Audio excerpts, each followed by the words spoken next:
Manusia tak boleh lari dari adat, tetapi fikir pun terpengaruh oleh adat dan kita perlu cari adat yang positif untuk berfikir.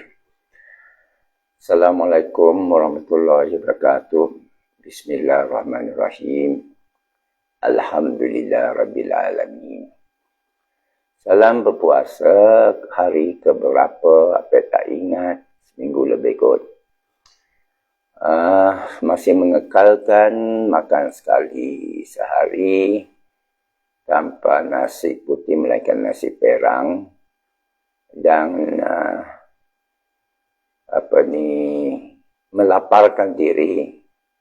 Jadi sahur itu hanya cukup itu pun pukul 2 pagi. Jadi tajuk tadi itu baik apa terangkan ya. Sekali lagi ya, kita ada adat. Ada hadis mengenai setiap manusia dilahirkan dalam fitrah. Ya. Dan ia adalah pembawaannya, bimbingannya, orang tuanya, sekelilingnya, kawan-kawannya, peer group dia, peer pressure, bacaan dia, pengalaman dia, pahit, suka duka, membentuk dia. Katakan budak itu melalui satu pengalaman yang istimewa, tentu sekali akan mempengaruhi dia seumur hidup. Jadi apa pun ada lalui sekian pengalaman yang membentuk pemikiran saya sampai sekarang. Tetapi mujur bila saya kenal Islam, Islam dikatakan ad-dinu fitrah. Ad-dinu fitrah. Dan saya nak tambah ad-dinu fitrah bil alim, dengan ilmu. Dia bukan fitrah macam budak-budak. Begitu.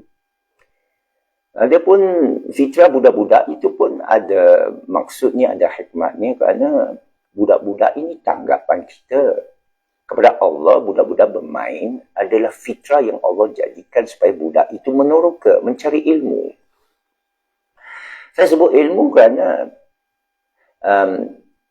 untuk menjadi Muslim, kita tak boleh revert, kita tak boleh kembali kepada fitrah. Aku fitrah. Tak boleh. You duduk mana? Jadi you kena ilmu. Ya, kena ada asas ilmu lah. Ilmu. Saya tak suka guna istilah bombastik. Saya nak keep it simple lah. Semula jadi ya.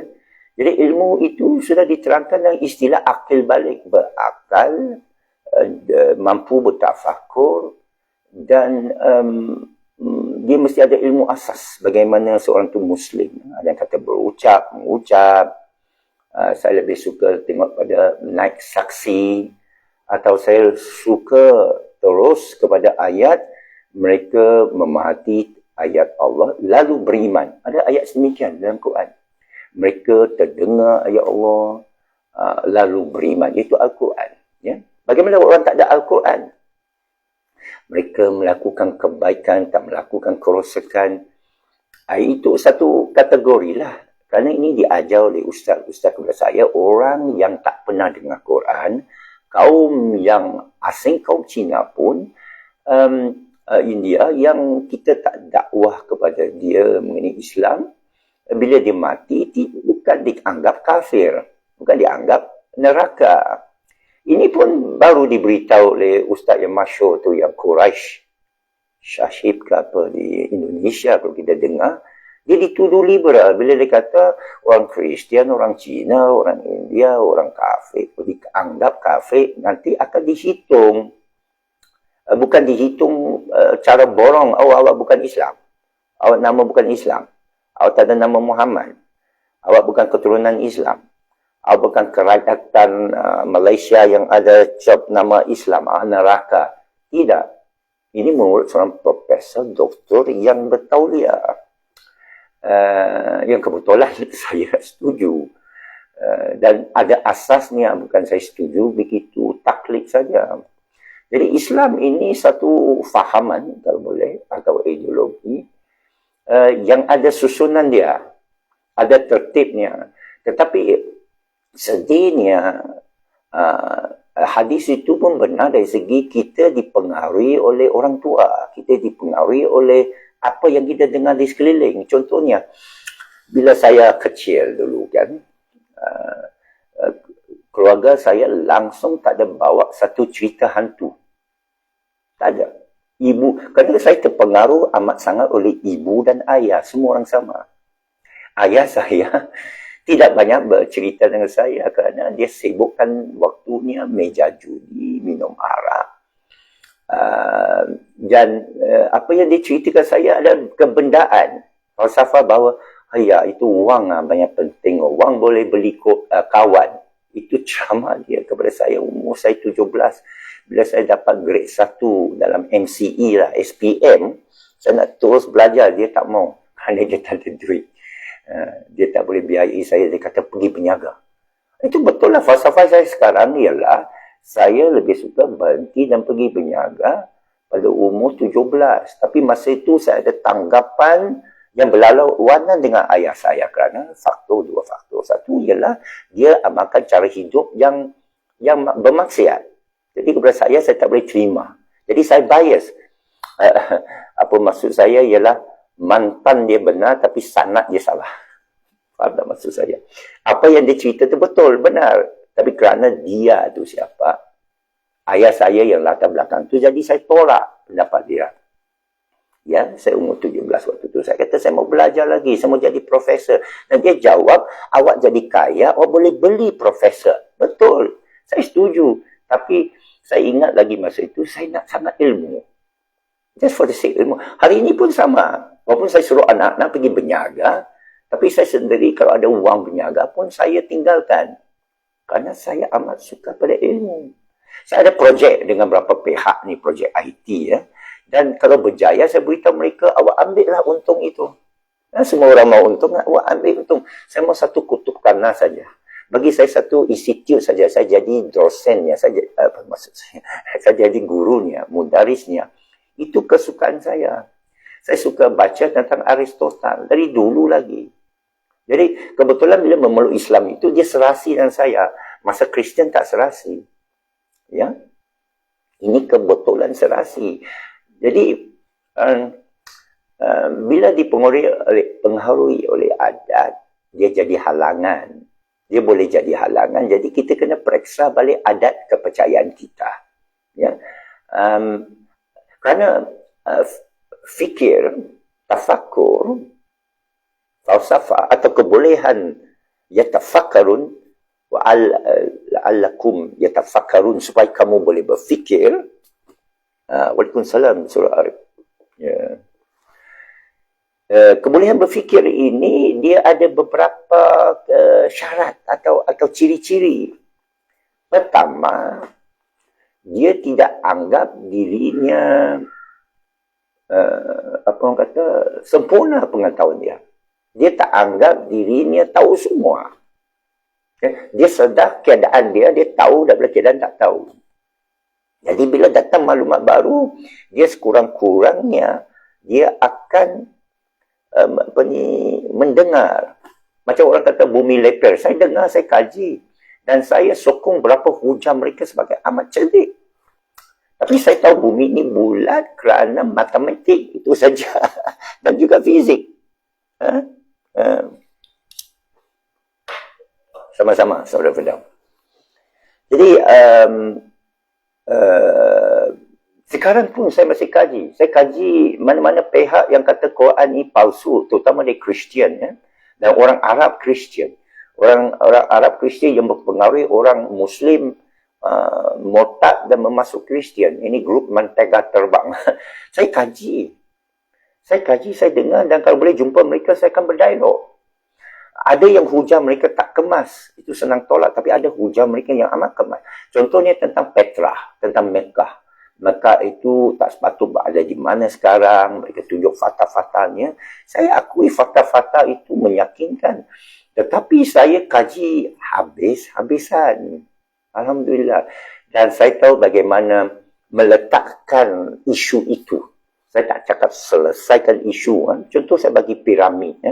Piramid di Mesir itu ada teori ia bukan buatan manusia. Sama ada dia buatan Tuhan atau buatan astronot dari angkasa lepas. Buatan alien. Kalau piramid itu yang ada sekarang mustahil dilakukan oleh manusia hari ini pun. Mustahil.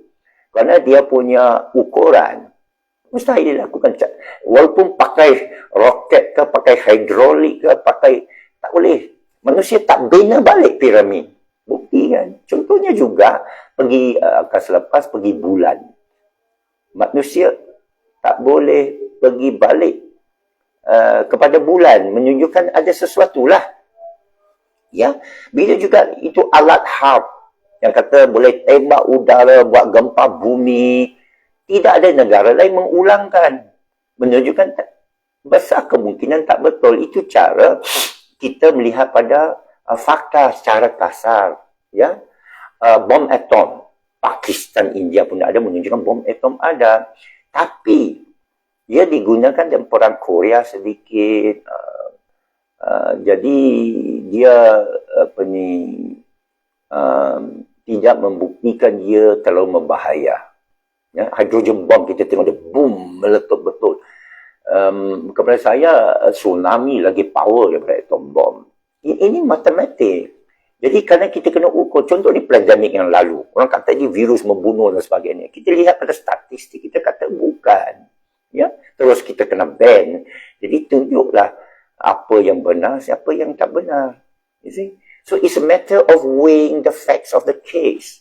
Cuma manusia ini boleh diadat sekali lagi, diemosikan. Jadi emosi ini berlawanan dengan fikir. Saya tak ada masalah berdebat dengan orang, tapi bila saya tengok dia emosi, atau diri saya emosi, baik berhenti. Kalau saudara tengok saya emosi, ya, marah ni, marah. Kamu ni degil. Tapi falsafah dalam Al-Quran pun, Allah pun ajar Nabi. In antum ilan nadhir. Kamu hanya pemberi amaran, bukan kerja kamu bagi hidayat. Jadi kita chill lah, relax lah. Janganlah bagi. Seolah kita yang bagi hidayat. Nah, ya betul dengan penjelasan fakta, tapi saya rasa bunyi bulat boleh tengok YouTube GoPro ikat pada belon. GoPro ini macam mana kata, dia punya lens tu bumi lepeh tapi bulat. Yang dia bukan bulat, dia spherical. Kalau bahasa matematika spherical yang oblong, ya. So itu mereka masih tak akan percaya. Walaupun kamu bawa dia pergi angkasa tengok bulat semua bumi, dia masih kata itu ilusi. Sama macam saya tak percaya sihir, orang bawa sihir depan saya tak nampak pun. Dia ada. Lepas saya duduk sana, besok pagi dia kata hilang. Alhamdulillah lah. Tapi bila saya terbaca ayat 102 Harut Marut, lagi menguatkan kepada saya, dia adalah ilusi. Saya percaya dia mengalami satu bentuk toyo, mencekik dia, menarik kaki dia selama berapa bulan, 3-4 bulan, tak bagi dia tidur, 5 bulan. Dan dia kata dia akan mati, dia tak dapat tidur. Ya? Tapi saya tak nampak kesan dia tak dapat tidur. Kalau orang tak tidur 3 bulan, mesti dia selalu, memang dia India, tak nampak sangat lah, ya. Tapi saya percaya dia, kan hari-hari dia gagu saya. Dia tanya, Ridwan, please help me, I'm going to die. Saya bawa dia ke tempat Harundin, Darul Shifa, ni anak murid dia, Dr. Syukriyo, ya. Kawan baik saya, anak murid Harundin, anak angkat Harundin. Jadi baca segala ayat, dan dia memang doktorit dan tasawuf dalam batinialah, jin, syaitan, semua asyik jenis jin itu jin. Ya. Bagilah dia selesai, dan baca semua tu masih tak selesai. Jadi, beberapa hari kemudian saya pergi rumah kawan itu dari Bangalore, dan saya duduk sana, saya pun bacalah ayat ni semua sikit, dan besokan hari dia kata sudah hilang. Tapi saya percaya dia datang dari ketidakyakinan, kerana ada nas, ada dalil kata tak akan ganggu orang beriman. Jadi selesai. Jadi orang akan tanya apa? Jadi ada ke tak ada? Bisikan ada. Godaan syaitan ada. Tubuh badan syaitan tak dijelaskan. Dan Allah sengaja tak jelaskan kerana tak penting. Macam Harut Marut, satu ayat saja. Apa yang selalu berulang? Ayat mengenai tauhid, ayat mengenai tafakur, ayat mengenai mengesakan Allah, menyucikan Allah, ya, dalam ucapan kita, dalam Saya kata surat cinta ini, kalau kekasih kita tulis surat 6,000 lebih ayat, 114 surah lah dalam surat panjang ini, kita baca dan kita mesti terpengaruh apa yang kekasih aku asyik cerita. Apa dia suka makan ya? Oh, dia suka makan ini coklat. Wah, beli coklat. Sekali dia cerita kismis. Tapi sekali saja. Kau beli hari-hari kismis kat dia. Tapi saya dapati ini kalangan jemaah yang saya terlibat. Bila ada yang ikut tasawuf sekian. Saya ikut tarikat tasawuf sekian. Tapi ada yang terlalu bias tau. Contoh, mereka nak naikkan sangat Nur Muhammad. Nur Muhammad, kontroversi ya, dia cerita sedikit saja. Nur ala Nur. Nur sebagai ruh dari ruhku secara umum. Okey. Ya. Dan ada hadis kursi kata, aku tak jadikan semua melainkan kerana engkau. Ya. Dan aku jadikan Nur, aku tu jadi Muhammad tu. Orang angkat sangat hadis yang obscure, saya kata. Yang jauh. Sumber yang jauh. Dia pergi cari benda yang jauh. Lepas tu dia nak pertahankan. Inilah falsafah sebenarnya. Segala kejadian padahal ada beratus ayat lain ini kejadian. Tidak diindahkan. Jadi kepada saya itu bias. Itu berat sebelah. Kan tak berat sebelah. Ya. Gajah, hukuman sebarang laut dia nampak. Gajah depan mata dia tak nampak. Itu pun pepatah. Bukan Cina. Melayu. Ya? Jadi saya nak berlaku sama. Bukan bermakna saya tak perhati kuman. Ya? Jadi ada yang pergi zikir-zikir itu sehingga dia kata dia jumpa Nabi. Ini banyak ni kontroversi. Dia kata dia jumpa Nabi secara terang. Saya tahu. Syekh Sufi saya pun menyiarkan. Tapi saya tak pegang. Kerana apa? Tak ada dalam Quran. Satu. Kedua, logiknya. Dan ketiga, saya tahu Quran akan menyokong logik. Lepas orang kata Isra' Mi'raj macam mana? Ada ulama mutabar mengatakan Isra' Mi'raj mungkin roh. Ya, ini bukan saya kata. Ya, bukan saya kata. Ulama-ulama yang saya rujuk ni bukan orang yang tak tahu bahasa Arab. Ya. Contoh, sekarang saya rujuk Mufti Abdul Laib banyak kerana rasional dia dan kelulusan dia. Dia pangkat mufti.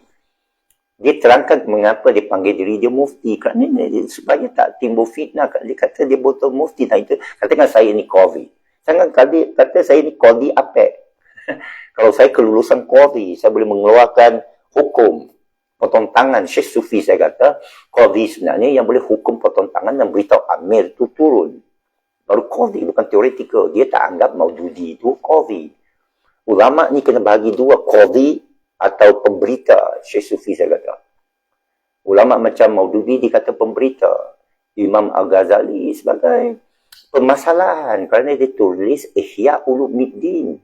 Seolah nak revise balik, hidupkan balik agama, tak boleh. Jadi adin itu sudah sempurna. Jadi you tengok apek ni cukup jaga semua tertib dalam agama. Tapi masalahnya ambil contoh mazhab ni Wasabi. Yang tak panggil dia Wahabi, tapi saya panggil Wasabi untuk senang kenal. Iaitu Wahabi yang Salafi dan juga Sunni.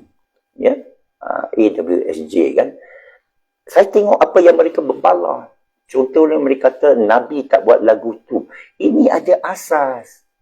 You cannot just deny begitu saja. Oh, tu kenyataan bodoh. Mereka tu ulama. Dr. Rora macam mana aku suka ketawakan dia. Saya hormati dia. Doktorat. Jangan kita pandang enteng seseorang kerana kita tak setuju dengan dia. Ya? Kita tengok cara dia pakai ke, warna kulit dia ke, sekolah dia ke, percakapan dia ke, seluar pendek dia ke. Kita tak tengok inti percakapan dia.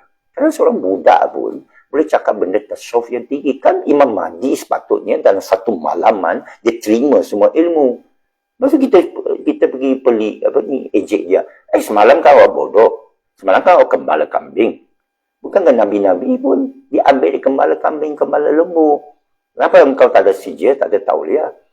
Jadi, apa tak akan buat hukuman sedemikian kepada sesiapa. Saya akan tengok isi percakapannya. Lepas tu saya akan buat keputusan. Dia bodoh ni. Atau dia ni mungkin bahasa dia kurang tapi falsafahnya tersusun. Dan kita akan uji dia. Kita mesti dibenarkan tanya soalan. Kan? Imam Mahdi itu sepatutnya diuji. Akan ditanya. Nabi pun diuji. Orang musyrikin tu diarah oleh wahyu Allah. Tanyalah kepada Ahlul Zikir. Ahlul Zikir bermakna orang yang mengetahui, bukan meratib.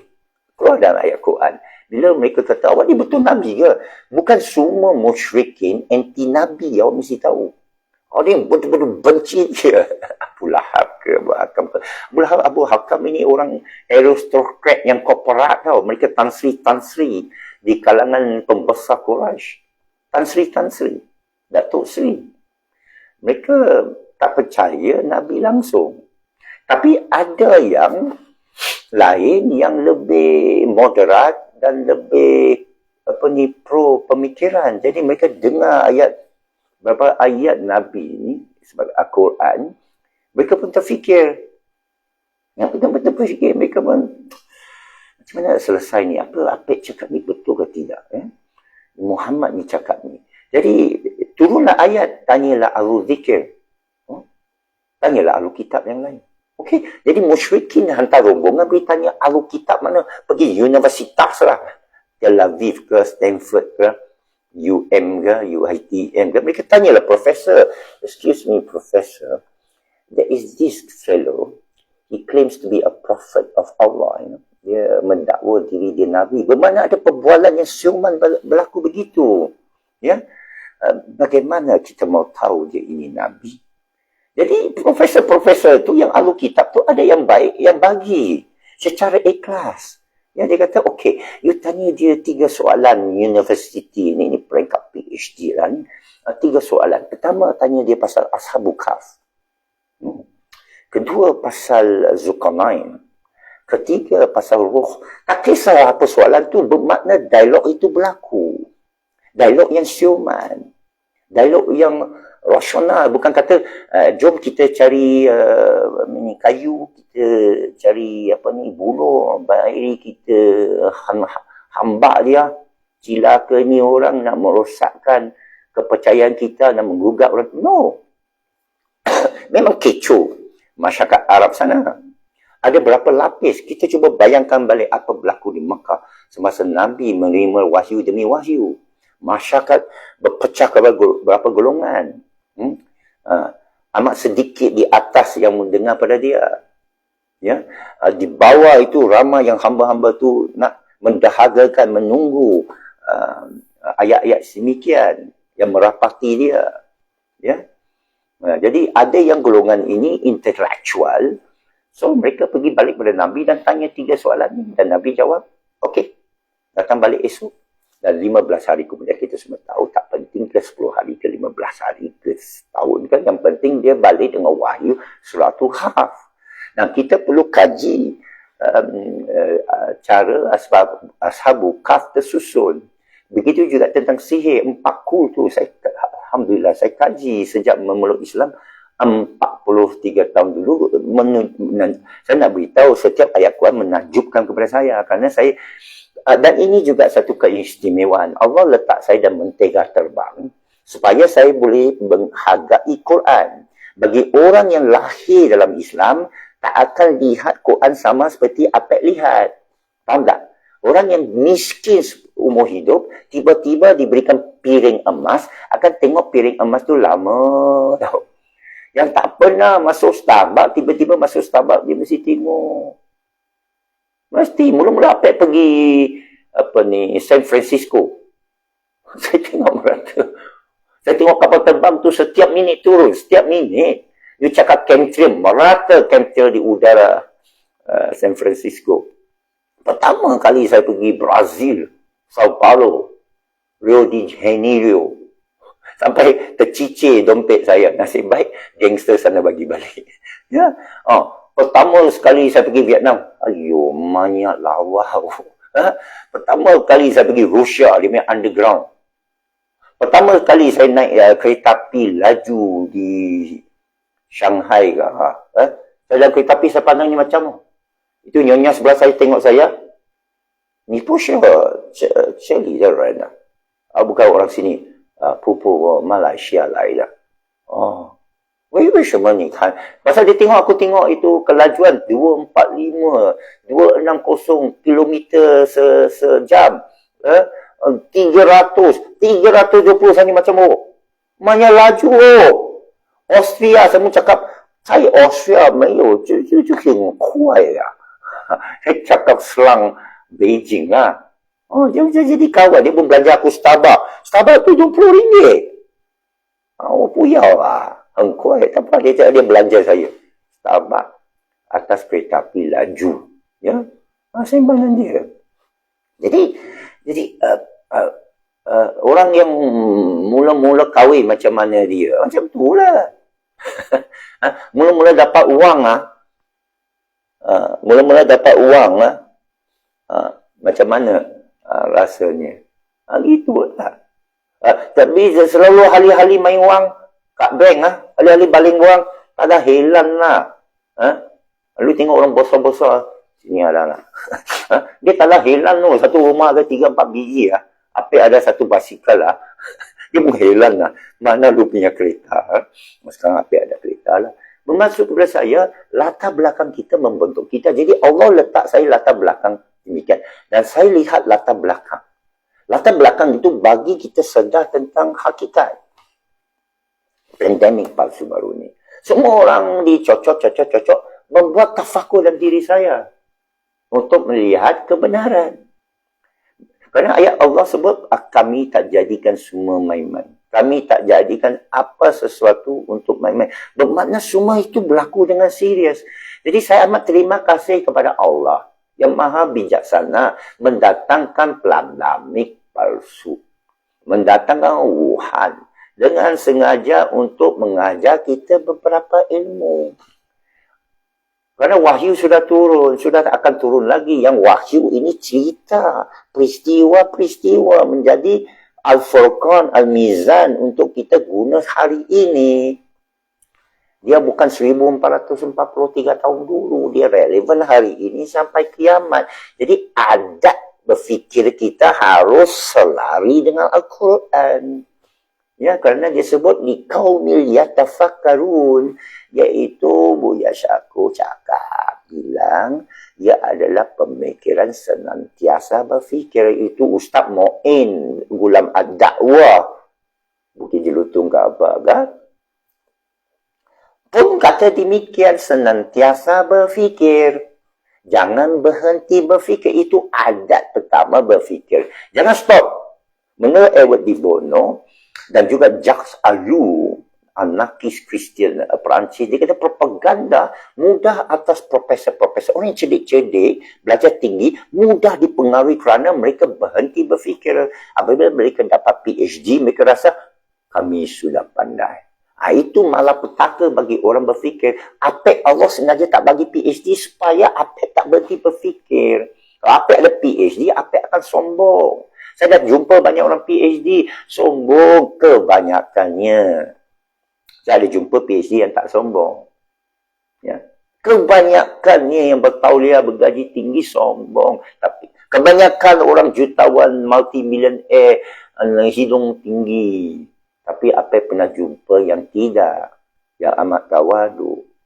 Ada. Bukan boleh pukul rata. Saya pernah jumpa orang miskin, semua rendah diri, tapi ada yang sombong. Saya pernah jumpa orang lokek, orang kaya yang lokek, tapi ada kaya yang cukup generous. Saya pernah jumpa orang yang miskin, tak ada benda, tapi dia takkan bagi aku bayar makanan saya. Dia pergi curi-curi bayar dulu. Saya pun tahu nama dia Basri. Ya, tak tahu mana dia sekarang. Ya. Jadi saya cuba contohi orang macam itulah, orang yang baik-baik kerana Allah letak dalam diri kita baik. Jadi kita boleh kenal yang baik kerana kita nampak yang buruk. Dalam Quran cerita yang baik dan buruk. Kerana Allah menjadikan baik dan buruk itu sebab kul a'udzu birabbil falaq min syarri ma khalaq. Apa kejahatan yang Allah jadikan. Jadi itu ayat paling foundation kepada saya. Paling asas kepada pemikiran Apek 43 tahun lalu. Bahawa Allah juga menciptakan kejahatan. Ada sebab. Kan buat makan nasu ila ummatan wahidah inna khalaqnakum wa ja'alnakum syu'uban wa qabila, untuk dipecah-pecahkan lita'arafu, supaya kamu kenal. Ya. Karena ini masalah dan misteri yang belenggu otak saya masa saya Kristian. Padri tak boleh jawab. Kenapa Allah jadikan syaitan? Kenapa Allah jadikan keburukan? Ya. Sebentar ya, ada orang nak mari, saya macam nak beritahu ya.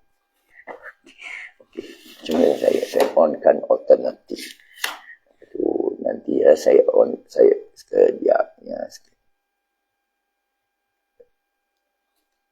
Okey. Untuk beritahu kawan tu boleh mari. Nak jemput dia lawan. Okey. Ya. Jadi saya berfikir semasa saya Kristian, kalau ikut adat keseronokan keselesaan, saya tak akan tinggalkan Kristian. Karena hidup Kristian itu bahagia, saya nak beritahu kamu. Gereja tu merata. Ya. Ya. Jadi saya banyak persoalan sehingga saya jadi ateis. Bukan enteng tahu menjadi ateis, menolak Tuhan tahu. Tapi Allah memberikan saya, akhirnya saya dapat Islam dan dia mengejutkan.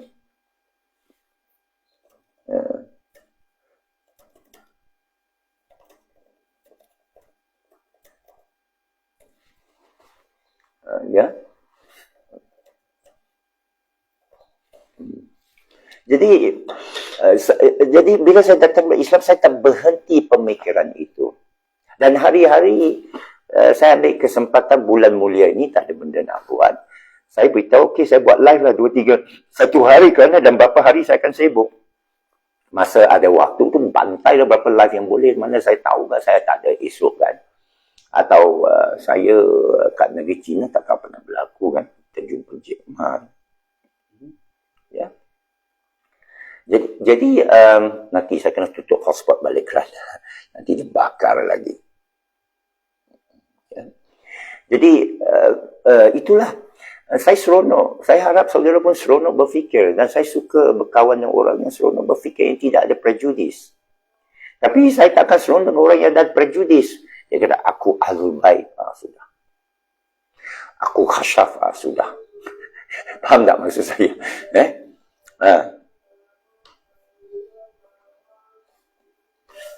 Ya.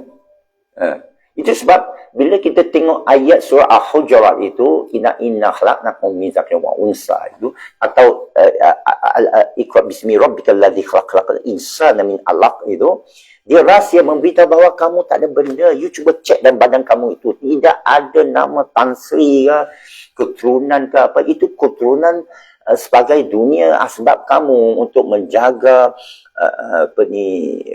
keturunan yang baik, DNA yang baik, darah yang suci, tabiat yang baik, ilmu yang baik. Tapi Allah juga ada banyak ayat menentang keturunan, terutama keturunan Bani Israel, keturunan Nabi-Nabi sebagai ahlu kitab. Ahlu kitab kata kita Nabi, kita keturunan Nabi Ibrahim, Nabi Isa. Tapi Allah tukar panggil mereka ahlu kitab, lam yakunil ladzina kafaru min ahlu kitab. Kafir ahlu kitab. Ya, begitu. Mereka pegang dalam Alkitab. Kita pegang Alkitab, kita children of God. Dan Bible dipanggil diri mereka anak-anak Tuhan. Dan mereka punya negara Palestin ke Israel ke apa itu tanah janji Tuhan, the promised land. Cuba you cakap dengan seorang Alkitab. Israel ni siapa punya? Kita punya, kita syurga putra. Tapi Allah tentang, kenapa Allah tentang? Jadi kita kat Malaya ni, kita bumi putra. Macam mana? Ya, cubalah kita fikir. Ya, jadi ayat itu sudah jelas. Engkau dari sekumpal darah. Awak pun tak tahu kelahiran Melayu ke Cina ke India. Mungkin apa yang dilahirkan, saya tak boleh namakan satu kaum lah. Nanti orang kata awak ni prejudis lah. Okay, mungkin saya dilahirkan orang kulit putih. Putih, okey. Mungkin kulit.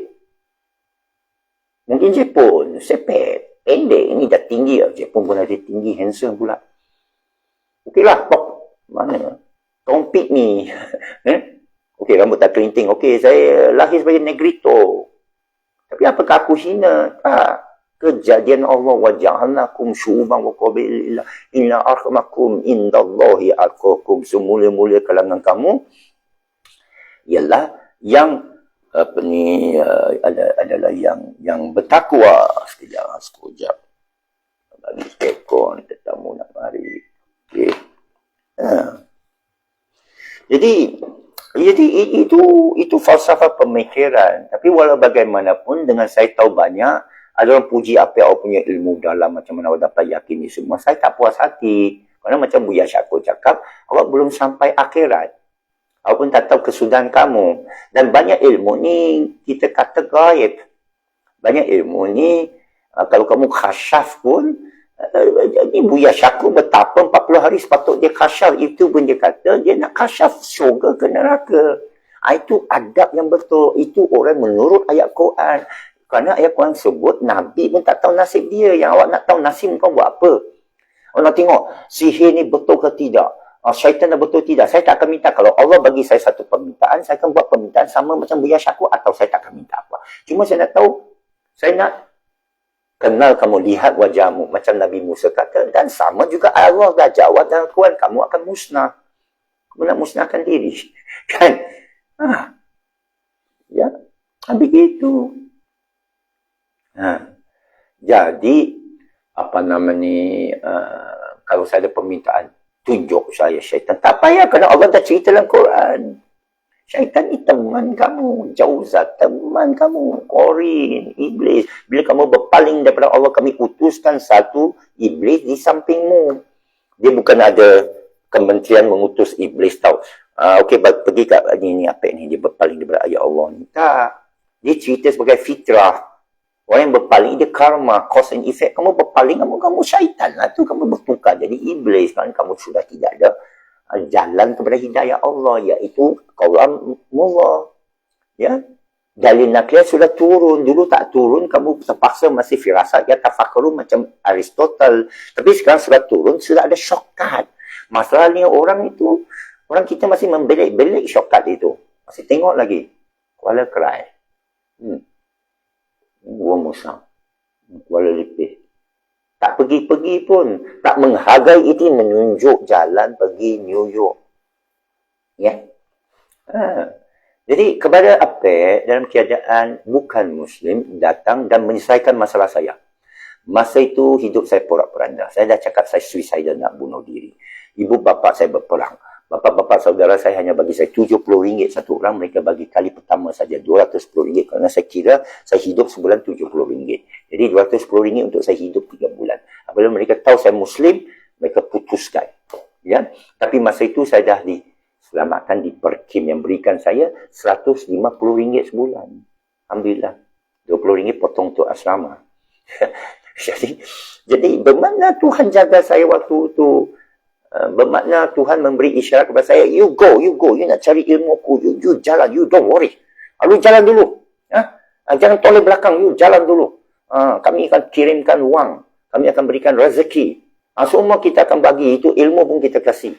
Jadi saya tuntut janji Allah dalam doa saya yang pertama. Doa saya yang pertama kepada Allah. Tuhanku, berikanku janjimu. Itu saja pendek. Sampai hari ini, Allah tak pernah mungkir janji. Allah tak pernah bagi aku susah. Walaupun kadang-kadang nampak macam susah kan. Bila KJ kata mau menyusahkan kamu, saya kata, yes, finally. Ujian sebenarnya. Saya belum lagi diuji dengan Allah yang sebenarnya. Saya anggaplah, ujian datang kepada saya. Bukan tak berat lagi lah. Yang betul berat tau. Kayaknya makam Nabi Ayub tu, atau Muhammad tau. Kita tahu Muhammad tu jadi pelarian tu. Orang nak bunuh dia tu. Apek pun belum sampai tahap itu. Orang paling batu, kena kepala berdarah sampai tumit. Apek belum sampai tahap tu. Apa yang dinamakan ujian? Baru nampak kapsinun, itu pun saya borang. Mau ke tak mau? Tak mau. Kalau orang tanya saya. Bukan saya lari. Saya duduk diam. Saya di Kuala Pilah. Saya di Sandakan, saya di Kota Kinabalu. Saya mau lari pergi Papua New Guinea. Saya nak pergi dengan orang murun. Saya solat istikharah tak jadi. Ya. Wallahualam, sepatutnya saya pergi murut kah, saya kahwin orang murut, Kristian murut kah, saya tak tahu. Saya tak tahu apa akan berlaku esok kan. Tapi saya habiskan masa-masa saya menelaah ayat Allah. The best thing to do. Dan saya baca lah. Saya baca YouTube. Saya banyak sumber-sumber, bukan sumber, saluran yang saya tengah ikuti. Kerana mereka menerangkan ayat-ayat. Saya dengan niat nak fahamkan. Semalam mengenai apa? Mengenai solat. Kalau solat bukan ritual. Jadi saya baca lah. Kerana saya nak selesaikan misteri kenapa solat tidak dicerita dengan beratnya dalam Al-Quran, dicerita berat-berat dalam hadis. Dan saya juga kaji tentang mazhab-mazhab. Saya pergi semalam, saya type soalan kepada seorang Moses PhD, saluran dia tu yang banyak menerangkan, tak tahu macam mana dia bahasa Arab, tapi dia ramai pengikut, itu tak penting, tapi dia menerangkan bahawa tentang haji, tentang saum, tentang puasa, itu ritual yang tidak sebenarnya dimaksudkan oleh ayat Quran. Jadi saya pergi tulis pada dia, terima kasih Tuhan, thank you sir, bahasa Inggeris kan. Can you please explain mazhab Syafi'i? Dengan bahasa baiklah, supaya dia sangka aku mengada-ngada. Saya kata terima kasih, saya nak check ni mazhab Syafi'i yang saya tahu tidak ada tulisan. Ya? Saya dah tahu conclusion dia, tapi saya nak lebih maklumat. Macam sihir is already concluded, tak penting. Kerana Andrew Tate pun dah cakap, kalau ada syaitan pun you boleh buat apa. Ya? Kita guna logik. Kadang-kadang dia kata dalam bilik itu ada dengar bunyi semua bising. Dia anggap tak ada benda. Bang tak ada benda dalam apa ni. Kenapa ada benda bergerak dalam bilik bawah tu? Kucing lah. Tapi kucing tak boleh masuk. Tikus lah. Tapi tikus tak boleh masuk. Dia anggap tak ada benda supaya dia boleh tidur. Kalau you anggap ada benda, awak tak boleh tidur. Dia tak praktikal bagi hidup kamu. Tak ada guna bagi hidup kamu. Faham tak? Dan juga nas pemukul maut saya terhadap sihir, terhadap jin boleh cekik kamu, boleh santau kamu, ialah Malik Yaumiddin. Kerana di hari akhirat, kamu akan dibicara. Itu Tuan Hakim besar, Allah SWT akan hakimkan kamu. Lepas tu dia kata, objection Tuan Hakim. Ini ada peristiwa santau ni. Mana boleh? Aku kena santau yang Arif. Bukan tujuan aku nak ambil harta dia, aku kena santau, aku kena pukau. Bukan aku nak tengok benda haram. Dia pengaruh akulah, dia banyak cantik lah. Peha dia. Syekh Sufi saya ajar berpaling. Ayat Quran dah surah ajar berlindung dengan Allah. Auzubillahi falaq min syarri ma khalaq. Yang bisik-bisik itu kamu berlindung, yang hasad dengki itu kamu berlindung. Tapi kita mengada-ngada. Lepas tu Allah kata apa? Awak tak baca ayat Quran. Oh saya lupa. Saya baca silap. Jadi Allah ada pemukul punya hujah. Kenapa kamu tak gunakan akal? Jadi akal itu sudah mengalahkan adanya syaitan apa ni, sihir dengan kuasa jin atas manusia. Kerana kalau ada, kamu boleh protes. Allah, ini dia power lah Allah. Itu exorcist power lah, zombie tu power lah. Itu pandemik power lah. Kita terpaksa lari lah. Tak boleh. So, itu pemukul. Baik, saya ulang 15 kali lah. Saya ulang banyak kali. Menyuruh kita menggunakan akal adalah hujah panamat dan muktamad. Segala hujah-hujah yang selain dari Allah itu ada pengaruh atas kamu. Itu wang banyak lah. Itu pencing banyak lah. Tak ada. Tak sebanyak Allah boleh berikan. Saya pernah dibuang kerja di fitnah. Masa tu pendapatan saya 8,000 sebulan. Itu dekat 23 tahun dulu. Lepas tu diganti dengan 50,000 sebulan. Cuba fikir. Lepas tu dinaikkan kepada 150,000. Tapi kerana ada unsur rasuah masuk, saya berhentikan. Tu fikir kalau saya tak berhentikan. Saya jutawan kan. Tapi ahlu neraka lah. Saya tahu. Saya tahu kalau benda tu salah. Tepuk dada tanya iman. Kita akan tahu sesuatu perkara itu salah. Begitu juga kebenaran. Kita tahu sesuatu itu benar atau tidak. Dalam hati segala hati. Kerana kita kena pisah daripada adat. Kita kena pisah daripada pembawaan. Apa orang tua cakap. Syekh Sufi saya cakap banyak benda tentang tawasul Nabi. Dalam tarikat saya kuat. Walaupun Syekh Sufi saya orang Inggeris apa. Tapi saya tak terima. Saya tawakuf. Saya tak hentam. Saya tak terima. Ya. Orang kata dia boleh jumpa Nabi cara hidup. Saya tak terima. Ya, saya tahu orang bergaduh. Saya ahli tarikat. Saya yang paling banyak mengembangkan ajaran Syekh Sufi saya abad ini. Siapa lagi? Sekurang-kurang di Nusantara, sekurang-kurang di Malaysia, sekurang-kurang di Putrajaya. Banyak anak murid dia. Di sini bekas murid dia. Terpulanglah mereka, cara mereka dakwah ke apa, saya tak kecohkan, saya tak condemn. Cuma saya lakukan apa yang saya boleh lakukan. Dan tak ada sesiapa boleh datang kepada saya, Apek, tolong diam. Melainkan awak Syekh Sufi saya, melainkan awak orang yang saya banyak, itu pun saya boleh soalkan balik. Itu dilatih oleh guru saya. Ya. Saya sudah lalui banyak, Tuan. Saya ambil natijah daripada apa yang saya lalui. Saya lalui banyak jemaah. Ya, Alhamdulillah. Dalam PAS, saya banyak bertemu dengan Ustaz Abdul Hadi Awang. Dia orang baik. Cuma kebelakangan ini banyak orang condemn dia. Jadi saya kena berlaku adil. Saya kena jumpa balik Tuan Guru Haji Abdul Hadi Awang. Duduk dengan dia kalau boleh. Ya. Jangan menghukum seseorang. Ustaz Asy'ari, saya duduk lutut ke lutut dengan dia. Baru saya sampai kesimpulan, dia orang baik. Dia jemaah yang terbaik sedunia, saya anggap. Melebihi Ikhwan Muslimin. Al-Akam. Ramai orang jadi kawan saya lepas tu. Bukan saya nak puji Al-Akam. Saya bukan ada saham dengan Al-Akam. Al-Ikhwan pun tak kenal saya. Al-Rufaqah pun tak kenal saya. Tapi kepada saya, ialah saya tahu sesuatu itu benar. Bukan saya rasa. Dan saya cabar orang jakim apa. Tunjuk saya dia salah. Saya tahu saya pernah diinterrogate oleh Special Branch. Saya dituduh sebagai ejen Cimpeng.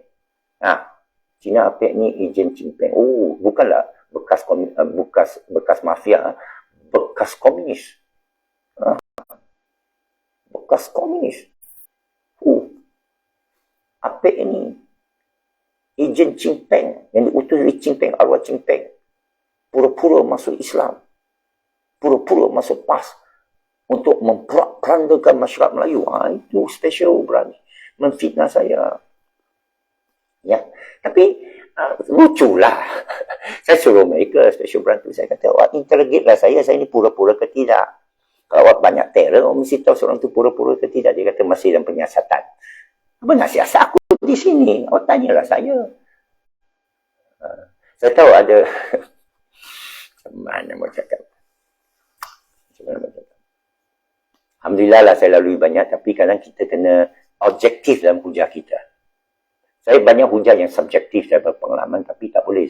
Kita kena susun hujah itu dalam objektif yang orang boleh faham. Jangan cakap dalam bahasa yang tinggi sangat orang tak boleh faham. Atau terlalu pengalaman. Aku tahulah. Lu tak tahu. Tak boleh. Ada orang begitu. Saya tahulah. Habis, lu tak payah lecture kat saya. Tak boleh begitu. Sombong. Atau sebenarnya mati akal. Kalah hujah. Okey? So itulah. Kepada saya, harga untuk berfikir itu tinggilah. Ya? Iaitu merendahkan diri. Dan kita mesti sayang kebenaran, bukan kemenangan. Saya tengok ramai kita berhujah, semua nak menang. Semua nak menang. Termasuk apa? Ya? Dan surat Muzammil melarang. Kalau sesiapa mencerca kebenaran, kamu diam. Biar kami yang humbang dia masuk neraka beratur. Jadi baik awak cakap tentang kebenaran. Atau diam. Atau kata kamu masih menyasar. Ya? Kena beradab. Jadi buat saya, sihir saya conclude dengan hujah-hujah tadi tersebut, tak boleh. Ayat-ayat itu semua menyokong tak boleh.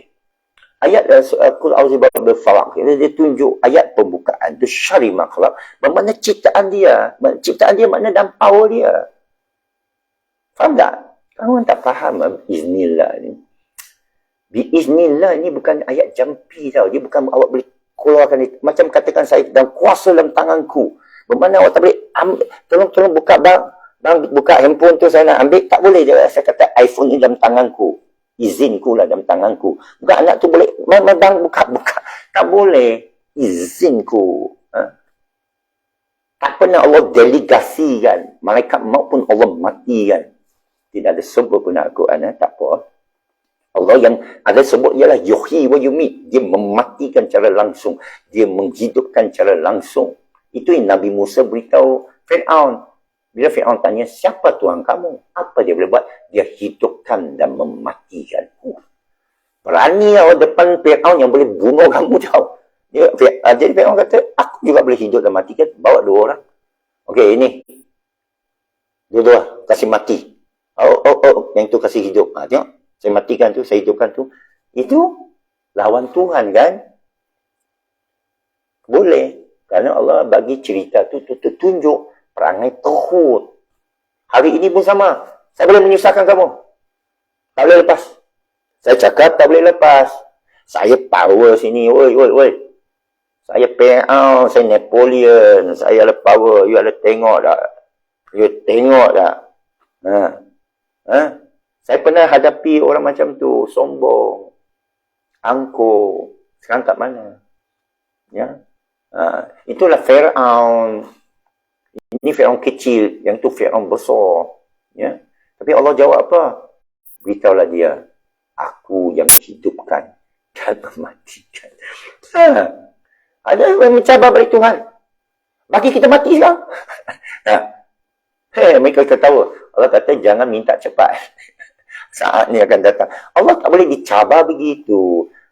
Suruh Tuhan kamu buka pintu di langit, turunkan tangga. Malaikat. Sama banyak malaikat. Cantik-cantik punya. Tolong bawa itu kitab.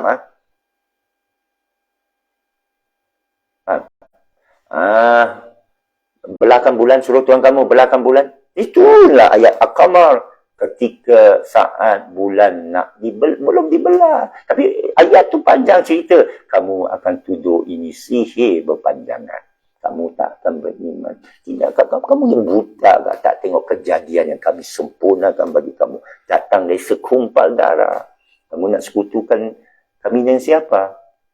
Siapa yang jadikan kamu? Jadi Allah suruh kita guna reasoning, logik, fikir. Kalau tidak Allah akan kata, cilaka ni aku matikan kau.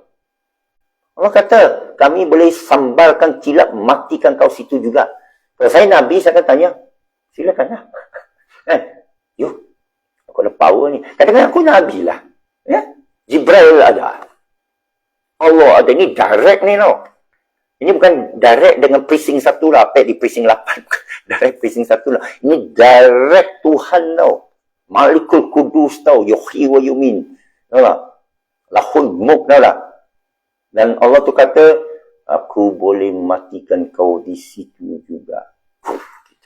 Dengar tu. Amalan tu. Engkau bawa lah aircraft carrier ke, bom atom ke, Putin ke, US ke, CIA ke, power ke, kerja kebab ke, bom atom semua ke beribu. Awak pandang je relax pasal bahawa ada Allah. Dan Allah sebut di sana, bila kami musnahkan tu tak sesuatu pun yang hidup. Tapi itu bukan mengenai apokalips. Dia mengenai kiamat. Kiamat tu memang semua mati. Dan Allah dah susun sunatullah. Dia tak payah nak buktikan. Kullu nafsin zatatul maut. Hayo, banyak power tu. Lepas tu kamu akan dibangkitkan. Dan kamu akan dihisap. Ini dalam semua ajaran. Karma. Buddha pun dia tahu kalau dia tak laku baik. Kenapa orang Buddha mau laku baik? Kalau dia tak laku baik, dia tahu dia akan sengsara. Sangsara itu perkataan Sanskrit. Duka. Ya, begitu. Jadi, inilah Allah kepada Nabi Muhammad. Kenapa dia perlu lari? Kenapa dia boleh kena tombak? Kenapa dia boleh kena batu? Kerana Allah dah susun semua telah dihitung. Allah tak masuk campur dirinya. Ini ini tasawuf yang mendalam. Asbab. Allah tak lawan sunnatullah dia. Kerana Allah dah letak semua hitung sejak filum mahfuz. Ala kulli sya'in qadara. Tiba-tiba dia ubah, tak ada. Allah bukan magic. Itu sebab Syekh Sufi saya bilang, God is not created by magic. Allah tidak ala kazam. Allah tidak abakadabra. Allah tidak onising mata kajitara. Allah khalaqa bil haq. Dan saya tambah khalaqa bil alim. Khalaqa bil haq, the real. Dan bahasa Inggeris lain sikit daripada bahasa Melayu dia punya cara penerangan. The real. Reality. Kita kata waqi', kenyataan. Alam nyata tidak dipejak atas bumi nyata. Bumi nyata adalah cara Allah menjadikan bumi. Jadikan alam. Yang kamu lihat sekarang. Tapi masalah kita adalah khayalan. Jadi hidup kamu rugi. Kamu tak usah lemah. Kerana mengharapkan khayalan itu menjelma.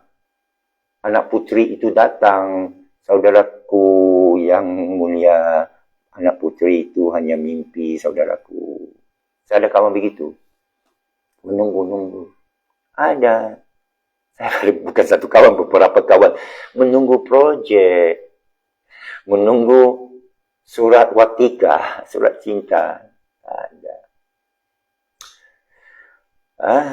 Ada siri TikTok beritahu orang don't wait for the savior lah. Jangan tunggu Imam Mahdi, jangan tunggu penyelamat. Tak ada siapa akan datang selamatkan kamu. Allah dah bagi kamu. Ayuh bangun sendiri. Usahakan. Baru clear otak tu. Baru tak ada khayalan.